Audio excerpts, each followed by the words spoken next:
What's going on, guys? It's the Bag of Tricks here. Welcome back to another video. Ski season is coming faster than you know it. And around 6 years ago, I made a video talking about why you shouldn't be intimidated by the terrain park. And since that video is more or less dead now, but I really thought the message of the video was super beneficial, and I still do today, I wanted to make a refresher video for anyone that is new to the channel or may not have seen that old one. And I want to talk about 3 common misconceptions people have about the terrain park, whether they're skiing or snowboarding, which end up preventing them from experiencing the joys of what park skiing and snowboarding really is. I want to see all of your smiling faces lapping the park with me, learning some tricks and having a good time. Before we hop into this video though, I just wanted to say that me and my fiance Cass have been working really hard on some new stickers for this year. Right now these are available in black and white and multiple sizes for your helmet or your car or whatever. And we're also going to be having a lot of new merch coming, so stay tuned for that. Link for all of this is down below in the description. Alright, the first misconception I think people have is thinking that you need to be an expert skier or snowboarder before you go into the park for the first time, or that if you're not able to hit all of the features in the park, that you shouldn't be there at all. While yes, it is better to have a solid amount of control over your skis or board before moving on to hitting park features, you by no means have to be an expert to start learning some small tricks or to simply ride through the park to watch. Most terrain parks aren't built on a super steep trail and aren't very difficult apart from the features themselves, which are really easy to avoid if you don't want to hit them. As long as you're following proper terrain park etiquette, which I'll have a video for coming soon, there's no reason that you can't ride through early on in your ski career to see what the park is all about, or to even hit your first few beginner features. I mean, when I first started skiing, I was hitting rails before I had a solid grasp on how to carve. And my fiance Cass, who was basically only interested in skiing for the park, was hitting tiny boxes on her first day. You don't need years of experience under your belt to get into the park.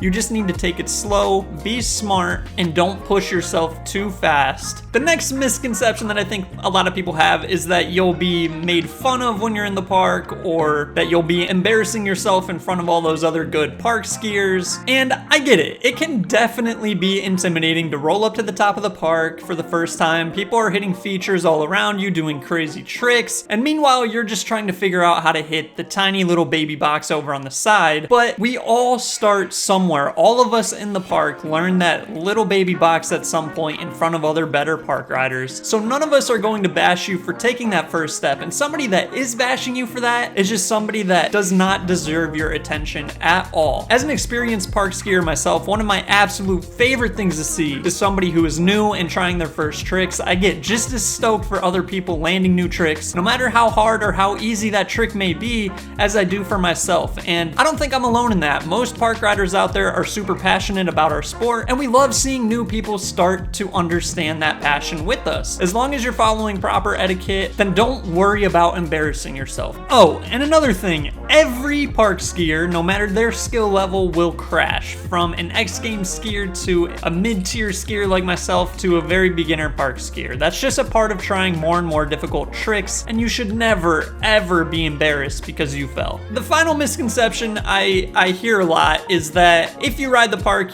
you gotta be nuts, you gotta be crazy, you gotta not care about your body, you gotta be willing to get hurt the second you step into the park. And full disclaimer here, riding park is not safe, but then again, skiing is not safe, snowboarding is not safe, riding through the woods is not safe, going into the backcountry, going onto a black diamond, a double black diamond, none of those things are safe. The potential for injury is always there, but simply riding into the park does not mean you'll soon be riding in an ambulance. By progressing in a very slow and safe manner, you can greatly reduce that injury risk. You don't have to get in there and start going nuts, trying every trick and every feature. Instead, you can take baby steps, gradually moving on to new things once you've mastered the previous things. Start on that tiny little dance floor box that's 6 inches off the ground, and once you get that, move on to the slightly taller box that's 12 inches off the ground. Same thing goes with jumps. Start small, work your way up. You get to choose how you want to progress and how you want to challenge yourself, and that is the beauty of park skiing. Just like the progression of slowly working your way up from green circles to black diamonds, park progression can follow a safe and slow path if you wanted to. If you were to jump from a green circle straight to a black diamond on your first day skiing, then your injury risk would jump by a lot, and the same can be said for trying something too difficult in the park too quickly. As you gain experience in the park, you'll begin to understand the risk of a new trick and whether or not you're comfortable enough to take that risk. And here's a little secret, guys. The answer to that question can always be no. You don't have to always be trying new tricks and always pushing your limits. I mean, at this point in my life, I rarely try new tricks. Avoiding injury is the most important thing a park rider can do, and you are the one in control of that, not the terrain park itself. So don't let that orange oval scare you off. At the end of the day, you get to decide how dangerous you want it to be. I hope that by watching this video, you gain the confidence to start pushing yourself in the terrain park. It really is amazing. It's an addictive sport that will always challenge and reward you, and I truly want everybody watching this video to experience it. So don't let any of these misconceptions deter you from heading into the terrain park and trying it out and giving it a shot. If you don't love it, if you're scared, if you're too worried about the injury risks, you don't have to do it. But I don't think any of the things mentioned in this video should prevent you from going in there at all in the first place. If you guys have any other questions for me or any other concerns, please leave them in the comment down below and I'd be happy to have a discussion. Thank you all for watching. Stoked for this season. I hope you enjoyed the video and I hope it helped. I'll see you in the next one, guys.